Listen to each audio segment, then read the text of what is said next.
Power imbalance. This video will give a brief overview of power imbalance within the sponsor-newcomer relationship. It is important to recognize that power imbalance exists in the sponsor relationship. There is a power imbalance between sponsors and the newcomers, with the scale tipped in favor of the sponsors. It is important to realize this and remember this, as it may impact how your sponsoring group engages with the newcomers you have sponsored. When discussing power imbalance, it is helpful to look at another relationship in which there is a power imbalance, the employee-employer relationship. Do you feel comfortable saying no to your manager or employer?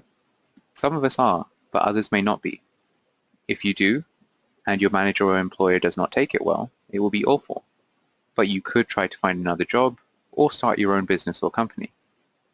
But the newcomers that you have sponsored may have been through what many of us would consider to be our worst nightmares, and they're now in Canada with complete strangers giving them money to pay for all of their expenses and helping them with everything.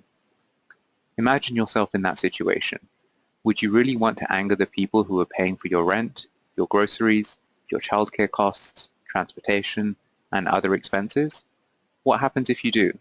Would it mean that you would not have enough money to feed your children anymore, or that they would stop helping you to try and find a job? Due to the imbalance that exists in their relationship with you, newcomers may not feel comfortable with saying no, doing anything wrong, or doing anything that they may think will upset you. Therefore, it's important to be aware of this power imbalance. You always have to remember it, and to try and minimize it. If you're aware that it exists, you will probably relate to the refugees in a different way than you would otherwise. You may be more patient. You may remind them that they really don't have to do things if they are not comfortable doing them.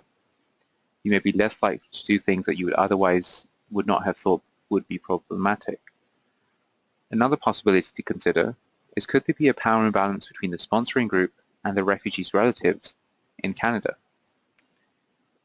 If I was trying to sponsor my sister or brother and didn't have enough money to do it, and I'm worried that he or she might be killed or die of starvation otherwise, and you have the financial resources to bring my sister or brother to safety, I'd probably do anything you want me to. Remember this when you're working with newcomers and any family members they may have in Canada. Make sure you are very sensitive to the power and privilege that you have in this relationship. Thank you for watching this short video on power imbalance. For more information, resources, and guidance on Canada's refugee sponsorship programs, please visit our websites, rstp.ca or ontario.rstp.ca. Thank you.